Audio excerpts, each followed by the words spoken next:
Bıyıklarıyla, sahnedeki karizmasıyla ve gür sesiyle. Türkiye'de sadece müzik değil, bir kuşak onunla değişti. Herkes batıdan gelen rock'n'roll'u taklit ederken o çıktı ve bambaşka bir şey söyledi. Bu memleketin de kendi sesi olmalı. Halk onu bağrına bastı.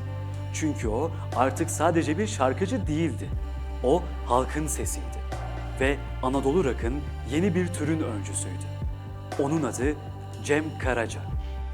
Fabula'ya hoş geldiniz. 1945 yılında İstanbul Bakırköy'de dünyaya geldi. Sanatçı bir ailenin ilk çocuğuydu. Annesi tiyatro sahnelerinin yıldızı, tiyatro ve opera sanatçısı Toto Karaca'ydı. Babası Azerbaycan kökenli tiyatrocu Mehmet Karaca. Cem Karaca sanatla iç içe büyüdü. Ama müziğe ilk adımını atma sebebi tamamen başkaydı. Henüz kolej yıllarındayken İzmir'de tatilde aşık olduğu kızı etkilemek için söylediği şarkı. Johnny Gitar. Ama asıl etkilenen o kız olmadı. Annesi Toto Karaca oldu. Cem'in sesindeki yeteneği fark etti. Oğlunu müziğe teşvik etti. Dersler aldırdı. Ve böylece genç Cem sahneye ilk adımlarını attı. 60'ların başında kendi küçük gruplarını kurmaya başladı. Dinamikler, Bekledikleriniz, Jaguarlar, her biri kısa ömürlü denemelerdi. Ama hepsi büyük yolculuğun ilk basamaklarıydı. Ve 1965'te askere gitti. Antakya'da Anadolu kültürünü, bu toprakları tanıdı. Aşık Mahzuni Şerif'le tanıştı. O tanışma ilerideki politik şarkılarının ilham kaynağı olacaktı. Asıl patlama ise 1967 yılında geldi. Cem Karaca Apaçlar grubuyla Altın Mikrofon yarışmasına katıldı. Sonuç mu? İkinci oldular. Ama aslında Türkiye'nin gerçek birincisi onlardı. Resimdeki gözyaşları, Emrah, o şarkılar bir anda gençliğin diline dolandı. Emrah ise aslında Erzurumlu Emrah'ın şiirinden beslenmişti. Anadolu'nun bir şarkısıydı o. Ve artık herkesin bildiği tek bir gerçek vardı. Türkiye'de müzikte yeni bir dönem başlıyordu. Bu dönemin adı Anadolu Rock'tı.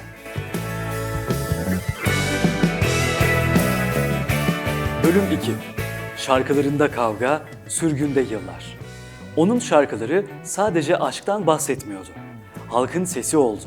İşçilerin, köylülerin, ezilenlerin, 1970'lerde Apaçlardan sonra Kardeşler, Moğollar ve Dervişan'la sahneye çıktı. Her grup onun müziğine yeni bir ruh kattı. Ama Cem Karaca'nın yönü artık çok netti. O şarkılarında halkın derdini söyleyecekti. 1975'te söylediği o unutulmaz şarkıyla bunu ilan etti. Tamirci çırağı. Sözleri sert, tavrı ise netti. Bu yüzden çok sevildi. Ama çok da tartışıldı. 1976'da Kavga şarkısı TRT'de yayından kaldırıldı.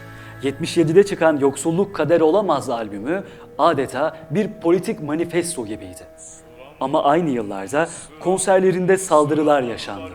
Grubu dağılma noktasına geldi. Ve 12 Eylül darbesi geldiğinde Cem Karaca artık devlet için bir tehlikeydi. Hakkında davalar açıldı.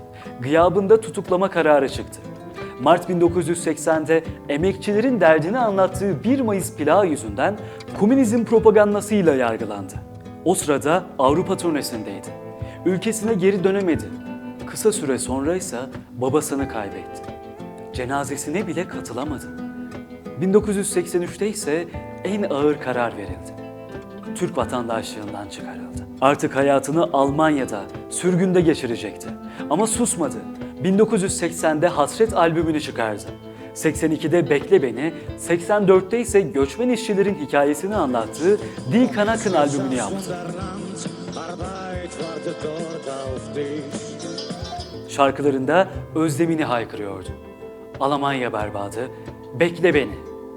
Gurbet ellerde bile memleketi söylemeye devam etti. Şarkıları hem Türkiye'de hem de Avrupa'daki gurbetçilere umut oldu. Bölüm 3.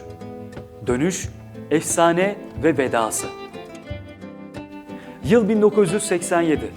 Turgut Özal'ın girişimleriyle Türkiye'ye dönmesine izin çıktı. Ve o gün binlerce kişi havalimanında toplandı. Cem Karaca sürgünden halkının kalbine geri dönüyordu. Dönüşünün ardından yaptığı ilk albümse Merhaba Gençler ve Her Zaman Genç Kalanlar oldu. Türkiye'de yılın en çok satan albümlerinden biri oldu. Ardından Töre, Yiyin Efendiler Yiyin ve 92'de Nerede Kalmıştık geldi. Bu albümdeki Raptiye Rap Rap ve Islak Islak şarkıları bir anda gençliğin marşı oldu. Ama Cem Karaca için müzik sadece plaklarla sınırlı değildi. 1990'larda televizyon ekranlarında karşımıza çıktı. TRT'de Raptiye programını sundu. Flash TV'de Cem Karaca Show yaptı.